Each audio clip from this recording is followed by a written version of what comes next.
आपल्या यूट्यूब चॅनलमध्ये. तर चला आज आपण मस्त असा ओल्या नारळाचा वापर करून कधीच खाल्ला नसेल असा मस्त रुचकर पदार्थ बनवणार आहोत.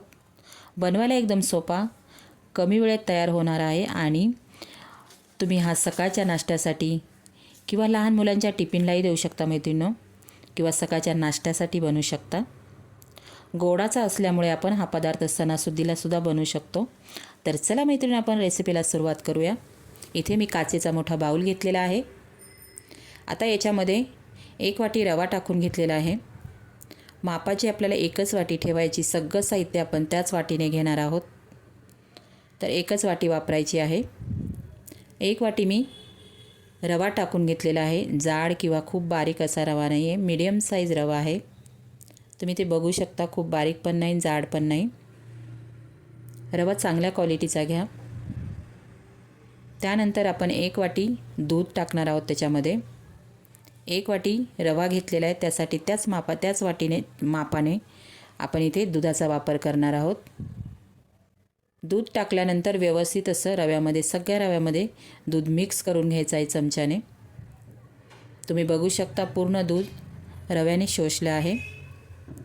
छान असं व्यवस्थित सगळा रवा दुधामध्ये मिक्स करून घ्यायचा आहे. इथे मिक्स झाल्यानंतर आपण झाकण ठेवून 5 ते 6 मिनिटासाठी ठेवून देणार आहोत. तर इथे बघू शकता, आपलं सगळं व्यवस्थित असं मिक्स झालेलं आहे. आता याच्यावरती झाकण ठेवून 5 ते 6 मिनिटासाठी ठेवून द्यायचं आहे साईडला. तर आपले इथे 5 ते 6 मिनिट मैत्रिणींनो झालेले आहेत. आता आपण खोलून बघूया. तर रव्याने पूर्ण दूध शोषलं आहे. 1 वाटी रवा, 1 वाटी दूध. आता याच्यामध्ये आपण काय काय साहित्य वापरणार आहोत बघा. आपण ज्या वाटीने रवा घेतला त्याच वाटीने आपल्याला ओलं खोबरं घ्यायचं आहे मैत्रिणींनो. खोबरं म्हणजे नारळ फोडल्यानंतर जी काळी पाट असते वरती, ती आपल्याला काढून घ्यायची आहे आणि मिक्सरला फिरवून घ्यायचं आहे. आणि त्यानंतर अर्धी वाटी पिठी साखर टाकलेली आहे. तुमच्या आवडीनुसार तुम्ही ते वापर करू शकता साखरेचा. वेलची टाकायची आहे टेस्ट वाढवण्यासाठी. तर वेलची, पिठी साखर आणि आपण ओल्या नारळाचा कव टाकलेला आहे. नारळाची वरची पूर्ण काळी पाट काढून घ्यायची, मिक्सरला फिरवून घ्यायचे बारीक छानसं. खूप टेस्टी लागते मैत्रिणींनो, करून बघा तुम्ही. तुम्ही परत परत बनवून खाणार. 101% मी गॅरंटी देते तुम्हाला. आता हे सगळ्या वस्तू आपण याच्यामध्ये रव्यामध्ये टाकल्यानंतर व्यवस्थित असं सगळं चमच्याने आपल्याला मिक्स करून घ्यायचं आहे. मी ते मिक्स करून घेते. बघू शकता तुम्ही, सगळे साहित्य आपले व्यवस्थित असे मिक्स झालेले आहेत. आता आपल्याला हे सारण थोडंसं घट्ट वाटत आहे मैत्रिणींनो. तर याच्यामध्ये तुम्हाला दूध कमी जास्त लागू शकतं. मी परत अर्धी वाटी दूध टाकलेलं आहे याच्यामध्ये. म्हणजे प्रमाण आहेच. 1 वाटीला आपल्याला 1.5 वाटी पाणी किंवा दूध. तुम्हाला दूध आवडत नसेल तर तुम्ही इथे पाण्याचा पण मैत्रिणींनो वापर करू शकता, छान लागतं. तर बघू शकता, असं बॅटरचं थिकनेस झाला पाहिजे. खूप पातळ नको, घट्ट नको, मीडियमचं असं बनलं पाहिजे. 2 ते 3 मिनिट आपल्याला ठेवायचं आहे. नंतर इथे माझा हा डोशांचा तवा आहे.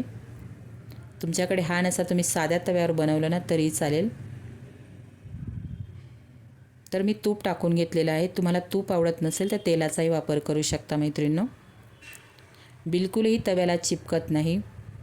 तुम्ही हा पदार्थ ना मैत्रिणी एकदा केला ना, तुम्ही परत परत एवढा, म्हणजे मला पण खूप आवडला. चला म्हटलं आपल्या मैत्रिणींना हा व्हिडिओ शेअर करूया म्हणून. खूप छान लागतात. आता तवा छान गरम करून घ्यायचा आहे. तूप टाकून घेतलेलं आहे मी.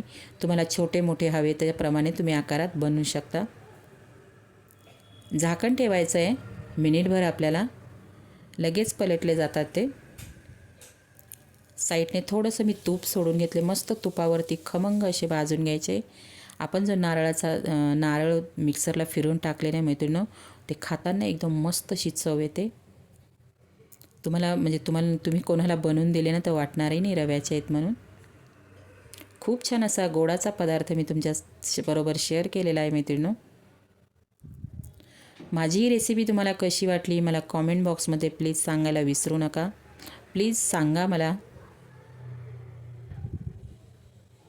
आणि तुम्ही पण करून बघा. तुमची रेसिपी कशी झाली ते पण मला सांगायला विसरू नका. कमी गॅसवरती छान खरपूस असे तुपावरती आपण भाजून घेणार आहोत सगळे. बघा एका वाटीमध्ये ना जवळजवळ 7 ते 8 तयार होतात. अगदी आपला पोटभरीचा 4 ते 5 माणसांचा नाश्ता होतो. तर आता मी सगळे एक एक करून भाजून घेत आहे. मस्त असा गोल्डन ब्राऊन कलर आला पाहिजे. कमी गॅस ठेवा. पहिला तवा तापून घ्यायचा, नंतर कमी गॅसवरती छान असे भाजून घ्यायचे आहेत आपल्याला तुपावरती. खूप भारी टेस्ट लागते. आता आपला हा भाजून झालेला आहे, बघू शकता तुम्ही. आता दुसरा पण मी तुम्हाला दाखवते. तुम्ही हवं तर पातळ पण थोडंसं करू शकता.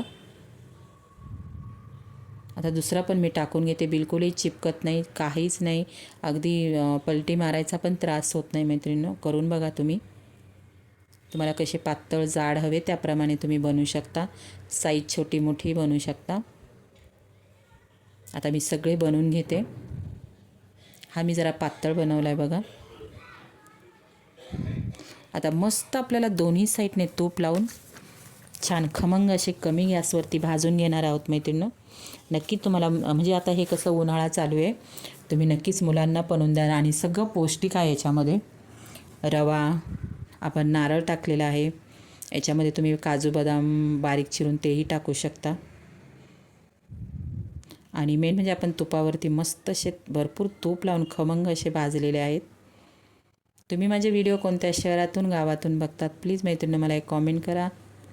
म्हणजे आपली YT फॅमिली कुठपर्यंत पोचली तेही कळेल मला. आपले व्हिडिओ कुठपर्यंत पोचतात. तर दुसरा पण बघा मी तुम्हाला भाजून दाखवलेला आहे तुपावरती.